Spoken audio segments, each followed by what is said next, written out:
Last week I had begun the discussion about the issue of qasr, and I said that there's still much more to do this week, inshallah ta'ala.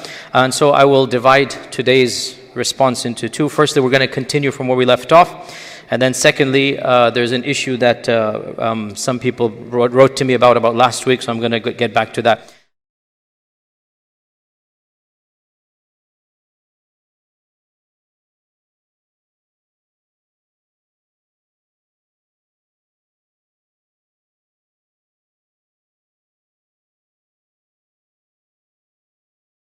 Also, I got a lot of feedback. A lot of people said you gave a 45-minute talk and we're not able to listen to 45 minutes. So I'm just going to give the 1-minute response from last week, that safar is not a distance, it is a state of mind.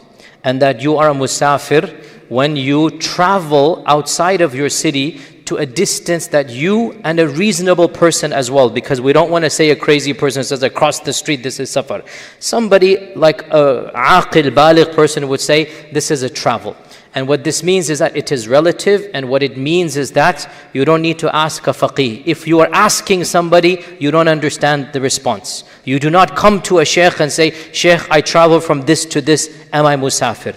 You know when you are musafir. And it is possible that two people can do the same journey and one of them considers musafir and the other not, depending on their culture and habit. The one who takes a private jet every day to work 200 miles away and he goes at 8 a.m., comes back at 5 p.m. is not a musafir. And the one who goes the same distance for a one-day trip and he's not a regular and he's going, it's up to your mindset and your culture and your habit. So you know when you are a musafir. That is a 2-minute response. Jayyid. We now move on, and I'm going to come back to one issue at the end. We move on by stating today we're going to do inshallah a number of things. The first of them is that, is qasr obligatory or not? Is qasr wajib or not? Generally speaking, majority of the scholars said that it is mustahab.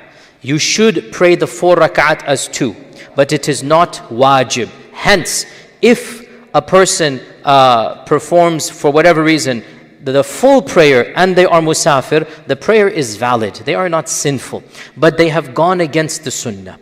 So, when you are in the state of safar, you are rewarded by Allah for praying 2, not for praying 4.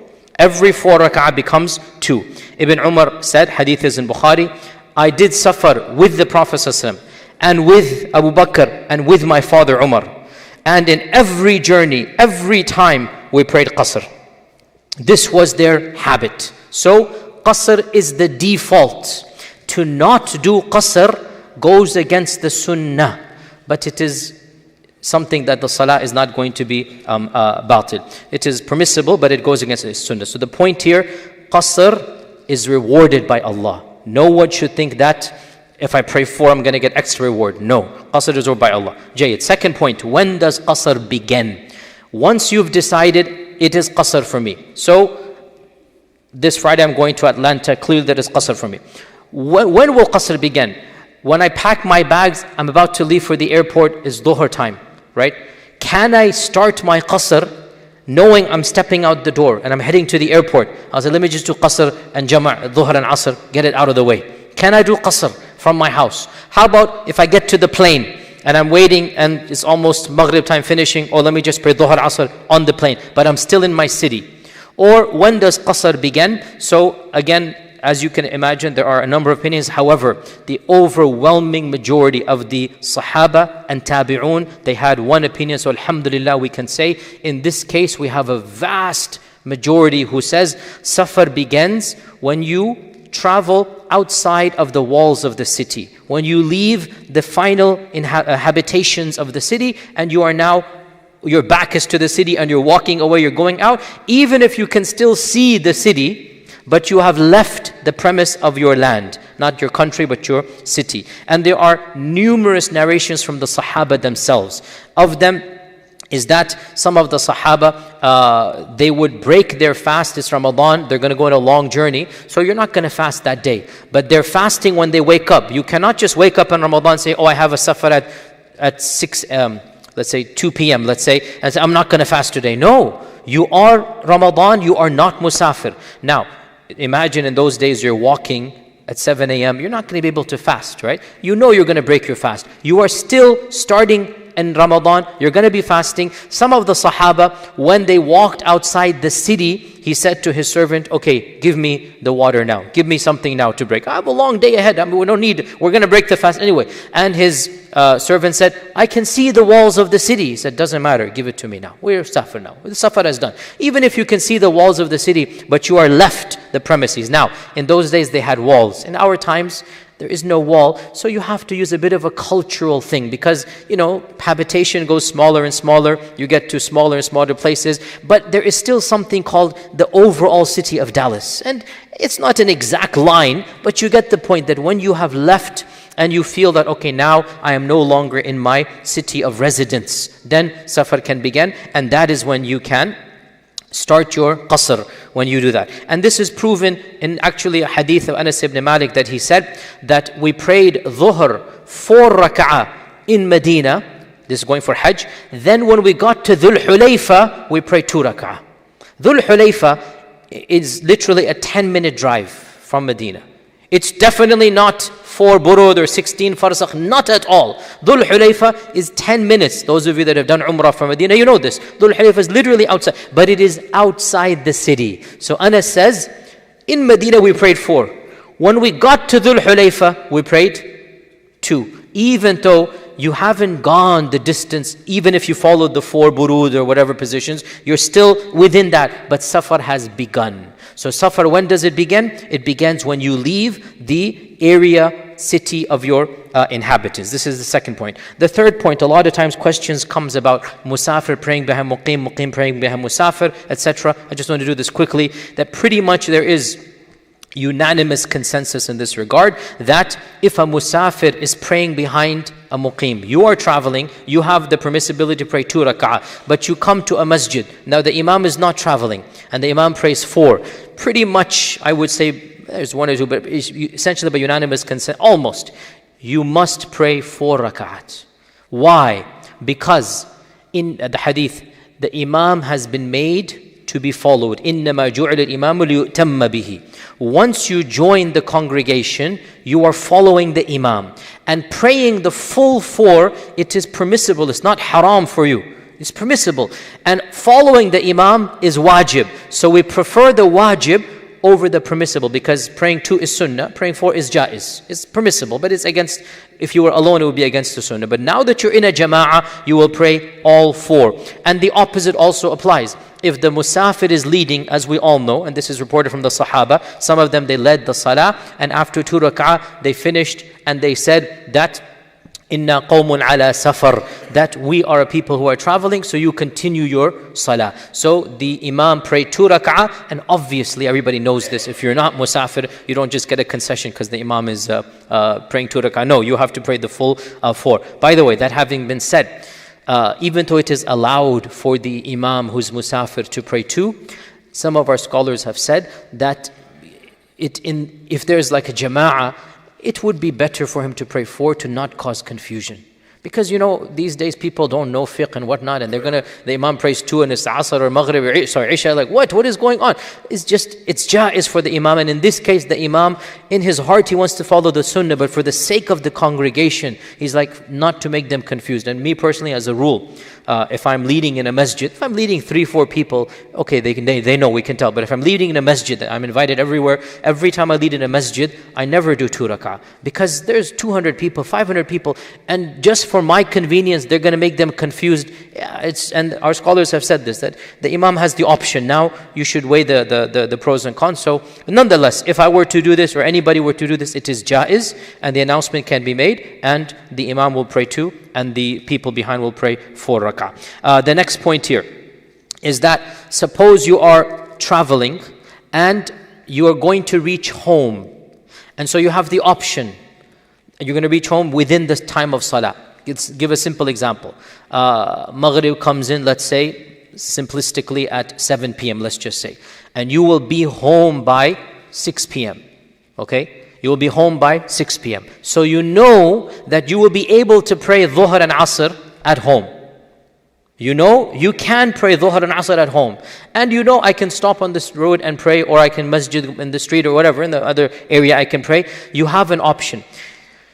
What should you do? Response, it is completely up to you. The Sharia is neutral. Which one should you prefer? If you choose to stop, you are still musafir, so you will pray 2 and 2.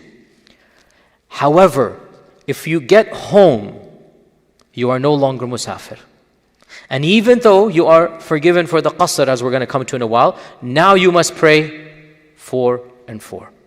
Okay? So, if you stop on the road, even though you can make it home in time, it is permissible. Why? Because Allah Azza wa Jal has linked qasr with safar. And if you are in safar, qasr is allowed. And there is no guarantee. Anything can happen. Your car can break down, a traffic jam. There is no guarantee that you will get exactly on time. So you make an assumption. Therefore, the Sharia does not hold you accountable for your assumption. If you're musafir, you do qasr. And if you get home, you no longer do qasr. So that is the option up unto you. Okay, the next question, which is the long one now. How long can you do qasr for? How long can you do qasr for? This is the big issue of today. So we divide this question, this is question number 5 I'm doing in today, into 2 scenarios, 5a and 5b.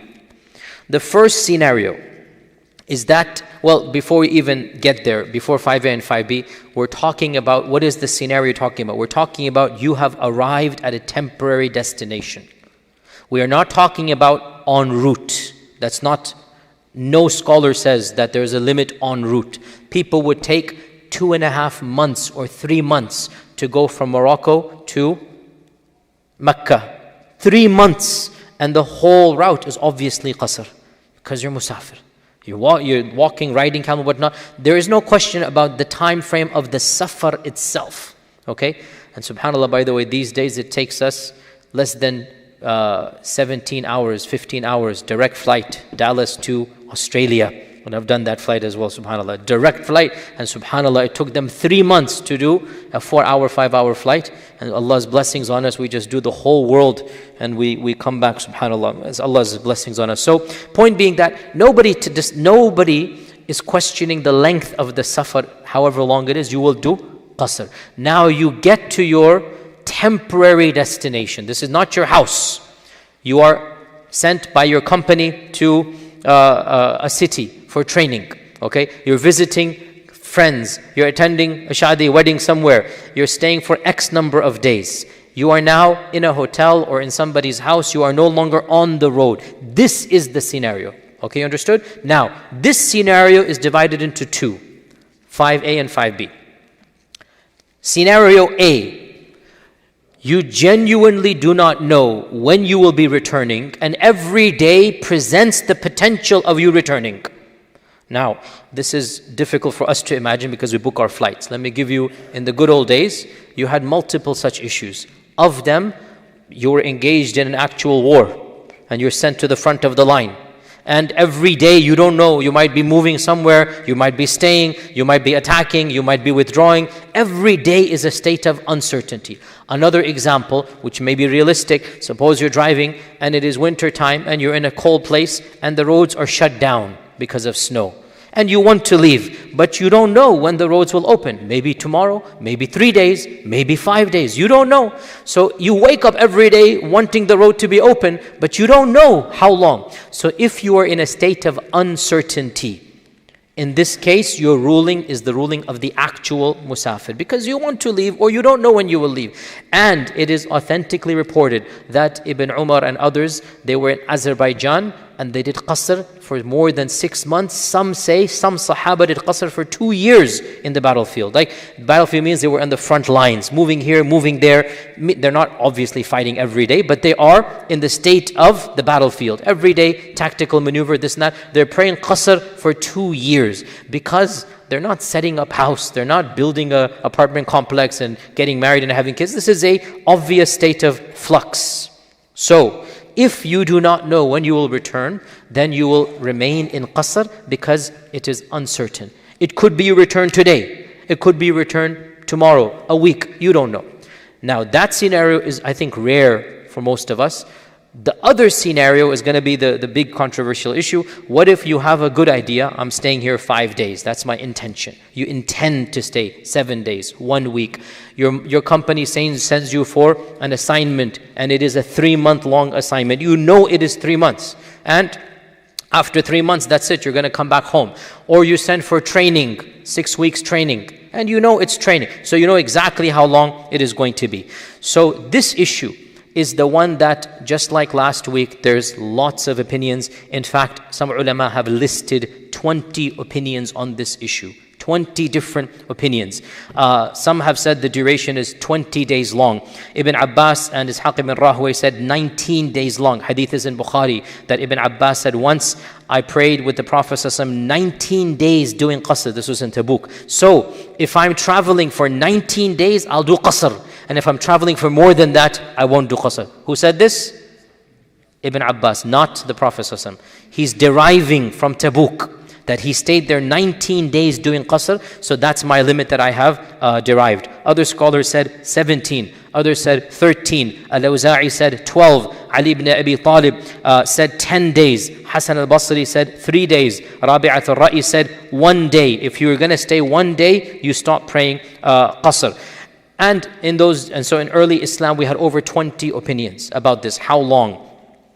Once again, all of them are trying to derive from the life of the Prophet ﷺ a number.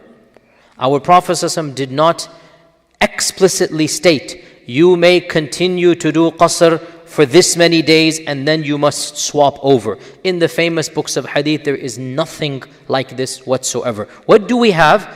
Derivations. Like we explicitly found Anas deriving. Anas said, I accompanied the Prophet ﷺ for 19 days and we did qasr. So I have derived from this, if I travel for 19, I'll do qasr. And if it's more than 19, I won't do qasr. So he is getting it from the qasr of the Prophet ﷺ for 19 days. Now, obviously, once upon a time, fiqh was much more vibrant and ulama were giving their positions. And then we have the era of the flourishing of the madhabs, and then we have the era of the codification and ossification. So what happens is, out of all of these 20 opinions, essentially only 2 make their way into the madhabs, okay? Because again, fiqh had different stages, and the madhabs basically evolved and codified and then made things in many ways easy as well, and in many ways, as we said, they kind of had their position. So essentially what happened is we have 2 major camps. The first camp is the Hanbali and the Shafi'i and the Maliki school. And essentially, all of these say that the qasr is only done for 3 days. If you know you're going to spend more than 3 days, then no qasr. So now, I said generally, technically the Hanbali say 20 salah. 20 salah. So they count by salah. Okay? So they will literally count by salah. Whereas the Shafi'i say you ignore the day of arrival. And so basically there's, essentially it's 3 days.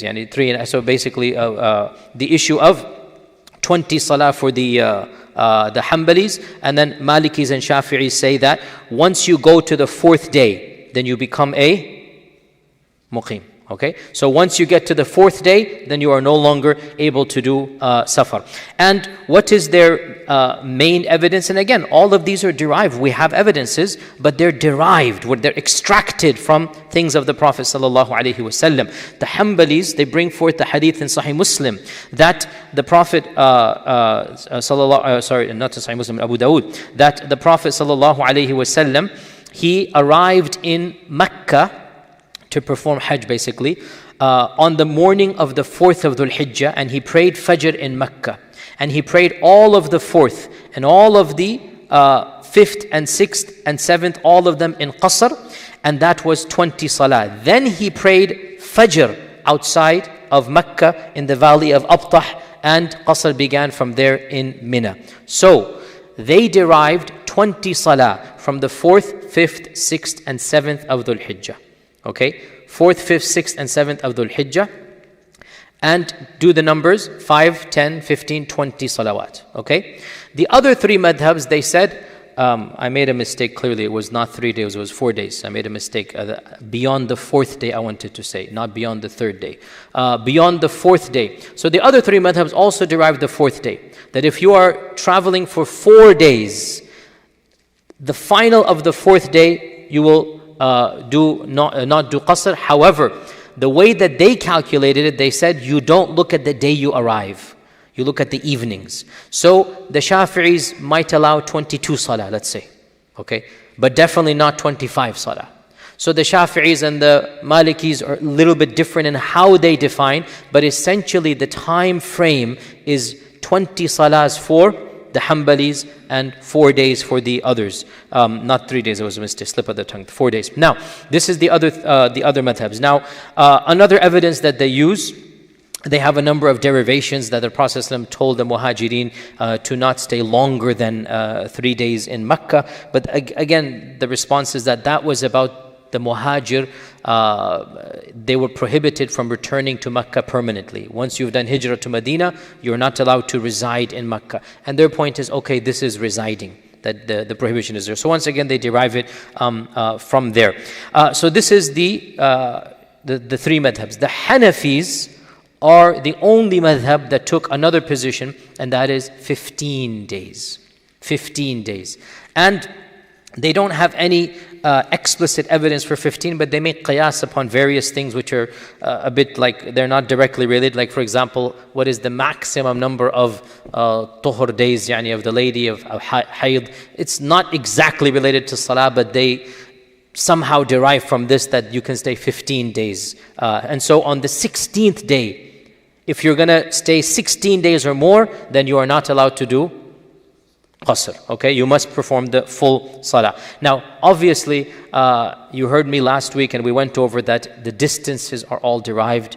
Well, now you've seen yourself that the numbers that people are taking are also extracted, nothing explicit. So, whoever wishes to follow their madhab, alhamdulillah, that is good. And as you know my position, I encourage the following of the madhabs, generally speaking. But I am not a fanatical follower. I don't think it is healthy for every single issue, especially those that deal with modern issues of living in the modern world. And this is, leave it to our modern scholars to talk about. Sometimes we need to rethink through. So in this issue, if you wish to follow your madhab, I have told you what it is. For three of the madhabs, it is 20 rak'ah or 4 days, and for the Hanafis, it is 15 days. As usual, Ibn Taymiyyah comes along and he rocks the boat. And it's not only Ibn Taymiyyah, others as well. And Ibn Taymiyyah is very clear that whoever says that there is a number of days that you're going to be musafir, either 3 or 4 or 10 or 12 or 15, has brought forth a statement upon which there is no evidence. La dalila alayhi. This is Ibn Taymiyyah's position, that there is no evidence from the Sharia. Now, the problem with this is the implication is that you could be musafir for long period of time. What if your company sends you for 6 months? Isn't that common? That you have an assignment for 6 months? And so for 6 months, are you going to be musafir for 6 months? Believe it or not, some modern followers of Ibn Taymiyyah, including our dear Shaykh and teacher, my own teacher, Shaykh Ibn Uthaymeen, Allah yarhamu, he would very clearly give this fatwa. He would follow this to its logical conclusion, even though Ibn Taymiyyah never said that, by the way. I mean, means he didn't open the door for 6 months. I mean, that's... But our Shaykh, may Allah bless him, and again, to quote an opinion is simply, I mean, this is not an emotional thing. A'udhu billah, I love him more than anybody can who hasn't studied with him. But it is an opinion of his, and I respectfully disagree. But he would publicly say this. I heard this with my own ears, and it's well known in his fatwa.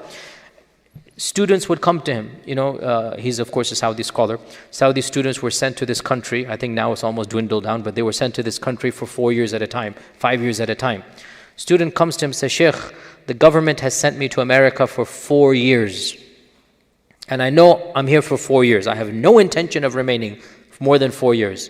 May I consider myself a musafir? And he would very publicly say, yes, you are a musafir.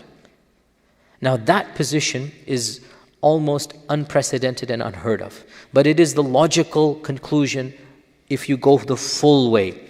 Ibn Taymiyyah himself did not go that far. Ibn Taymiyyah is very clear. Somebody asked him, and I have the references here, that I intend to stay in a city for 1 month and then I plan to return. Ibn Taymiyyah said that the better opinion for you, the safer position for you, is that you do not do qasr for 1 month. You pray the full for 1 month. This is explicit.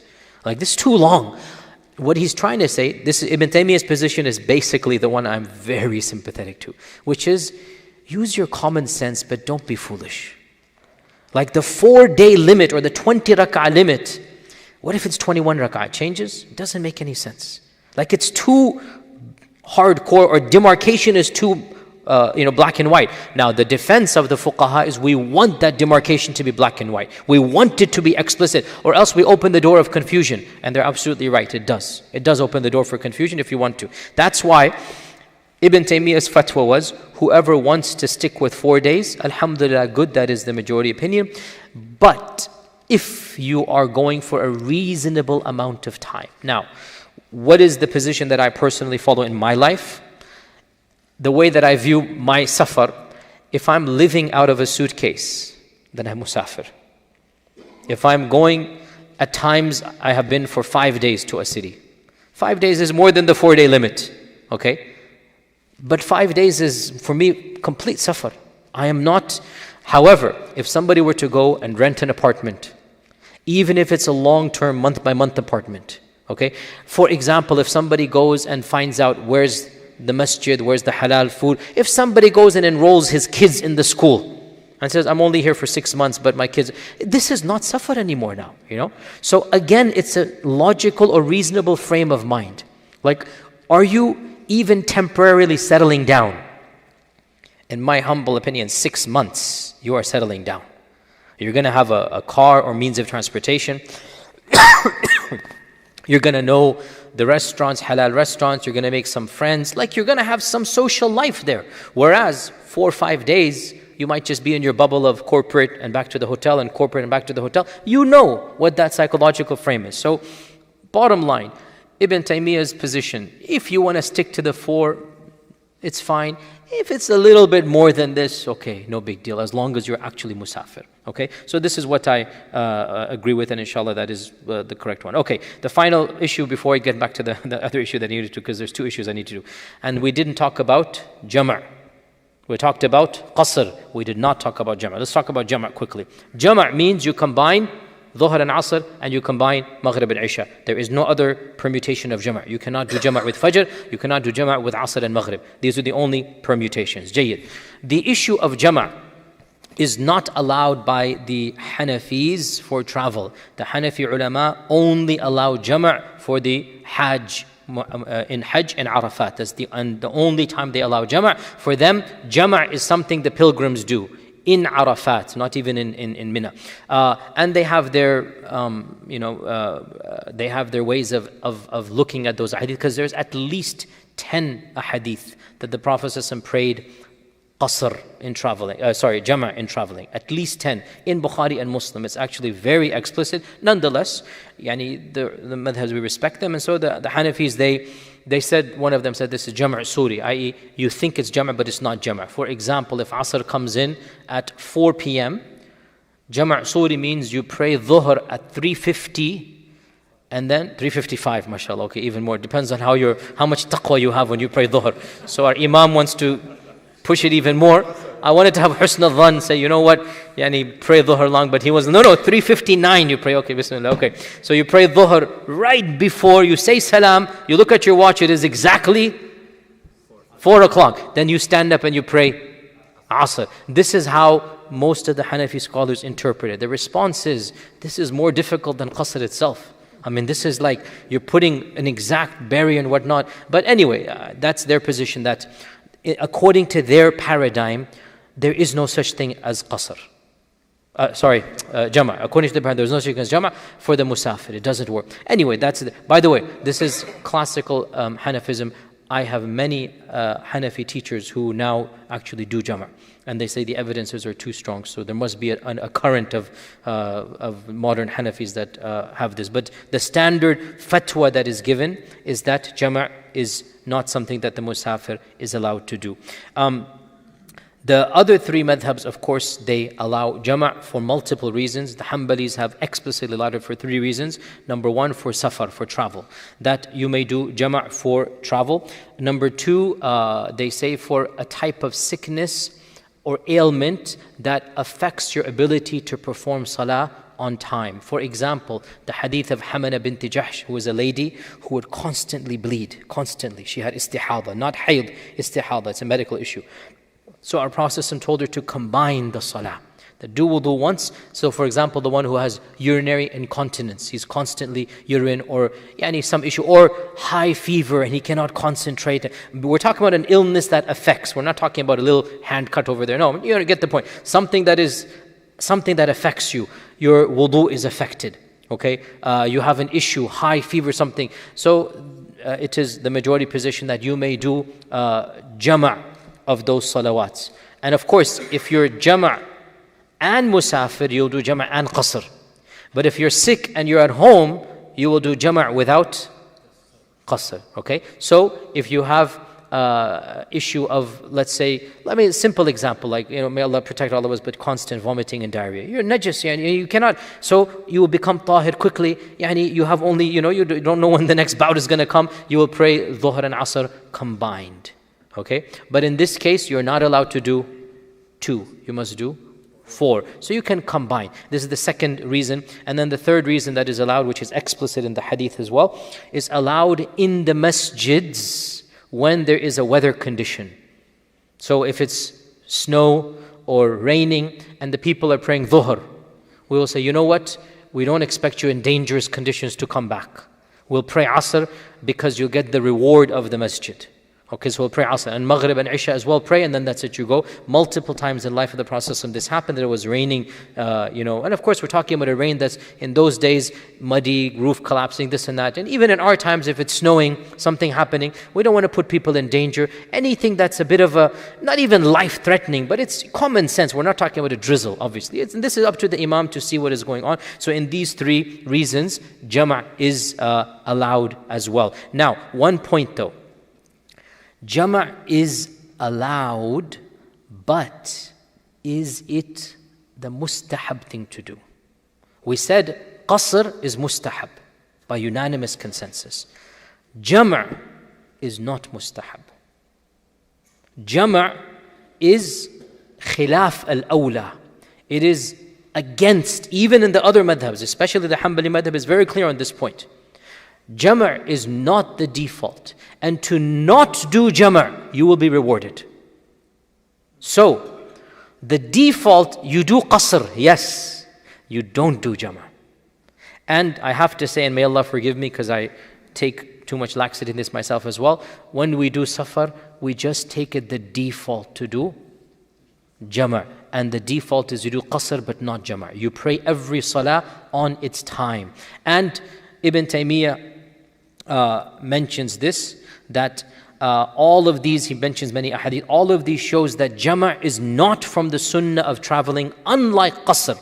Rather, jama' is only done when there is a need to do so, regardless of whether one is traveling or not. Therefore, if the traveler needs to do jama', he may do so. For example, he's on the camel and he's going to have to stop the camel. It's an awkward inconvenience for this person. He may go ahead and do jama'. However, Ibn Taymiyyah says, as for the one who stops in the village or city for a few days, then his ruling becomes the ruling of the muqim.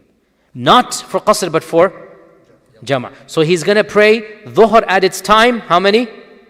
2. Very good. You guys following this. And asr at its time, and like that. And Ibn al-Qayyim says that jama' is not a recommended sunnah, in contrast to what majority of musafirin think. So it's not just our generation.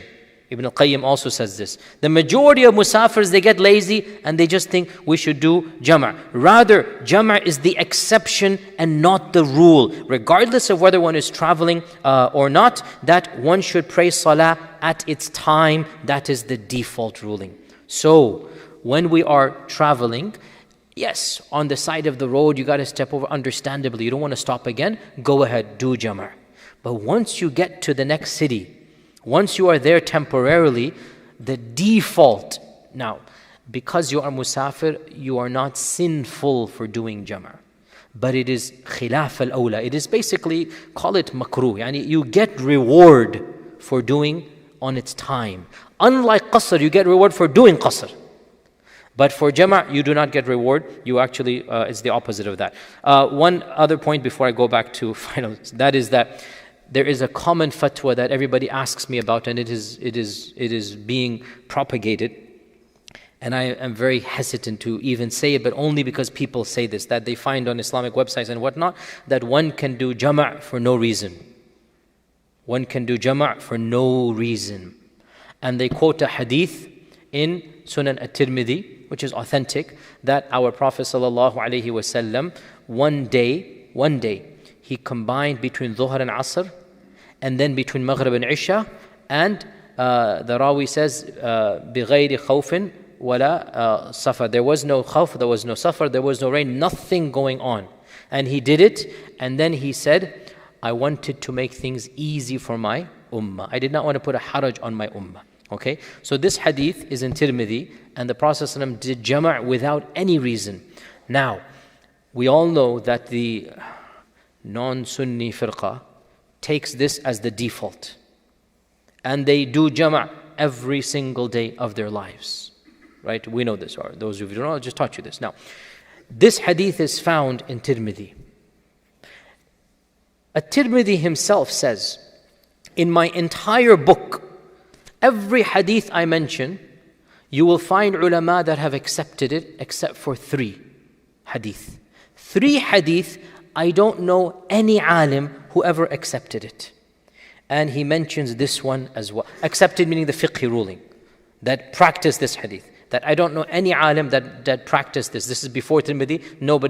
This is not a fatwa that was known before Imam at-Tirmidhi. Nonetheless, some ulama throughout history after Tirmidhi did say, look, the hadith is clear. And so they said that once in a while, if you need to, then you may do jama'. And I am very, very hesitant to open this door, and we should stick with the vast majority of scholars. Now, we are not talking about somebody who has an excuse like, and I've had this come to me, that a doctor is performing an 8-hour surgery, and there's certain types of heart surgeries where you have to be there. You literally have to be there. And I actually, you guys tell me, you don't even take a lunch break in that time? But the doctor said, no, we don't. I said, okay, if that is the case and the guy is going to die, that's a darura of death. You don't even need to get a fatwa. Obviously, in that situation. But you're going shopping and you want to do jama'. Match aa raha hai, jama karke namaz padh lete hain, that's it. You're going to open this door, it's going to be a laugh and a joke, Like just because of a football match, I don't want to do jama' before. I understand if there's like a surgery or something, then you might even be able to make qiyas of sandstorm or, rain falling like that okay, this is a circumstance. But to open this door and say, if life is awkward, shopping and whatnot, we should not do this. We have to pray on its proper time. Okay, I said I'm going to do one other thing and then we're done, inshallah. And that other thing is as follows, that from last week, somebody pointed out to me a long semi-article, somebody wrote that they really did not like the fact that I mentioned Queen Elizabeth I. They were very irritated, and they said that I am trying to make fun, a'udhu billah, of the scholars of Islam, a'udhu billah. I have never, a'udhu billah, wanted to do this, but I'm simply teaching you where did these measures come from. And so there was this issue of, I'm trying to be mocking when I mentioned, Queen Elizabeth and whatnot. Now, one of my mentors said to me, anytime somebody criticizes you, before you become defensive, think, maybe there's an element of truth, and then also understand the psychology of the critic. And in this case, I really don't think I have done anything wrong by telling you a factually correct statement that the person or the entity or the group that defined the mile the way that we understand it is Queen Elizabeth I's era. She got together a group and they passed a law. And just to prove this point, and by the way, the whole issue of how many miles, as we said, there's so many opinions. This many. Suppose we say it is 48 miles. Suppose we say that. Even though the Prophet ﷺ, if anything, there is some things are mentioned in burud and farsakh. Burud and farsakh. Suppose we say 48 miles. I actually wanted to explain to you that what this is. For example, Hajjawi, one of the great scholars of Hanbali Islam, listen to this. He says a mile is 12,000 steps. Every step is 6,000 dhira. Every dhira is 24 fingers in length widthwise. Each finger is 6 grains of barley if you lay them side by side. Each grain of barley is the size of 6 hairs from a work horse called a birdawn. This is how he is defining it. It's not Queen Elizabeth I. And some modern people have tried to calculate this out, and they have gotten varying numbers from 80 to 160. Because what is a dhira? What is a finger? If you understand a finger, if you have 0.1 inch difference, by the time you get to how many fingers is in that, the answer is going to be much larger than so the variation is so large. Ibn Raf'a, who was the one put in charge in 7th century Cairo of the marketplace, hisabs and measurements, he wrote a book, a chronicle of weights and measurements, and he called it Allahu al Bayan fi ma'rifat al-mikyali wal mizan. And he writes in this book that our scholars have differed how much a mile is. The Hanafiya said it is 4,000, this is a dhira. 4,000 dhira. The Malikiyya, some of them, like Ibn Abdul Bar, said it is 3,500. And Ibn Habib said that it is 2,000. And the Suqi said the famous position of the Malikis is that it is 2,000. And some have said it is 3,500. The Shafi'iyya said the mile is 4,000 steps. The Hanabila said the mile is 6,000 dhira. And this is how much they defined it. Now, even within, this is a classical book. And I wanted to explain, A'udhu Billah, I'm not making fun of anyone. I'm just saying, and I'm sorry if this offends you, but it is a factually correct statement. If you feel that when you are driving your car, that's what I said, driving your car, I explicitly said that, and when you cross 48 miles of your car odometer, I know exactly what I said, you think that your safar has begun, the car odometer is 48 miles. Who said that's 48? Ibn Qudama? Ad-Dasuqi, An-Nawawi, Ibn Hajar, where'd you get that from? And I'm sorry to be breaking the news to you, that definition comes from Queen Elizabeth I. Your car odometer was not measured by a classical scholar of Islam. And even in the classical scholars, I just gave you 7 positions about, and this is, by the way, how much is a mile? Even the 48 number is huge controversy. How many burud, how many farsakh, how many, the conversion factors is so much. And so this really does go back to this issue that the reason why I brought this topic was so that we appreciate in a very non-emotional topic. In the end of the day, who cares if you follow the 48 positions? It's not a big deal. I wanted to bring a topic that has no emotion. Why? Because there are topics that are emotionally charged. Gender issues and roles. Okay? Societal issues, democracy, living in the secular state. These are much more, people think they know the haqq immediately, and they might quote you a classical position about a modern issue. And I purposely wanted to demonstrate, guys, we respect our ulama immensely, but they're human beings. Had I been alive 1,000 years ago, I'd be the same thing. Just because many ulama said 48 miles doesn't make it the religion of Allah subhanahu wa ta'ala. Now what does that mean? Free for all? No. The other group that they want to stick with the madhabs, I respect them, they are looking at what happened especially in the 80s and 90s, when a certain trend arose and they opened the door for a free for all. And this free for all led to a lot of chaos in the ummah and splintering and deviation. And some have even said that radicalism and these fundamentalist movements are a result, even though that's not fully true, but perhaps there's an element of truth. Perhaps there's an element of truth because in the end of the day, those movements do stem from the larger movement that did open this door. But I don't think that is the main reason. But they see what happened of opening the door for ijtihad. So this has resulted in a new generation coming, and it's human nature, for every action there's an equal and opposite reaction. A new generation, much more nuanced, much more, alhamdulillah, educated than the 80s and 90s generation, and they're saying, khalas, we're going to stick with it. Let's not open this door at all. And I appreciate the sentiment. But if we want Islam to flourish, for the more difficult questions, Safar is no big deal. You want to stick to 48? Alhamdulillah. But I purposely went into 2 hours lectures to demonstrate the evolution of fiqh in a case study. I did it on purpose so that we then have an idea. Now, does this mean all of us in this audience are going to do this? No. Obviously, our ulama do it. And here we go to the final point. My suggestion to all of you is up to you. You choose the alim or the ulama that you think are the most suited. You have to. That's your ijtihad. And there are plenty. And ulama have track records. And I personally look up to a group of ulama across the world, and especially the councils of fiqh. I really look up to them. And generally speaking, I'm sympathetic to that strand of fiqh, which is respectful of the madhabs, but not blind following them. This is my version.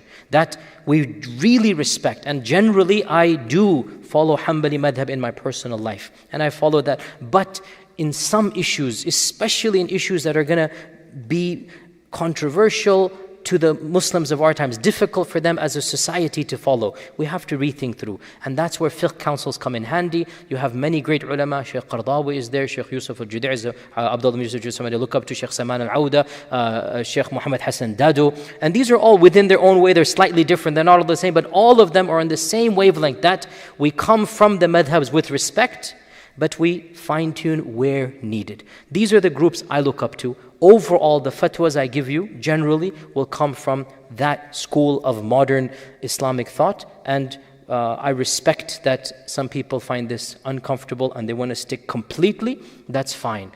Allah's not going to punish you. Go for it. But I firmly believe if we want our children and their grandchildren to really practice Islam and flourish, we're going to have to rethink through some issues. Not safar. Safar is not a big deal. But just to give you a case study. And with that, inshallah ta'ala, we are done with traveling. Let's get back home. We'll continue, inshallah, next. لا يزال الخير حيا لا يزال إن في الدنيا سلاما وظلال أخبر الأيام أنها في وصال قم بنا وانظر لآيات الجمال قم بنا وانظر لآيات الجمال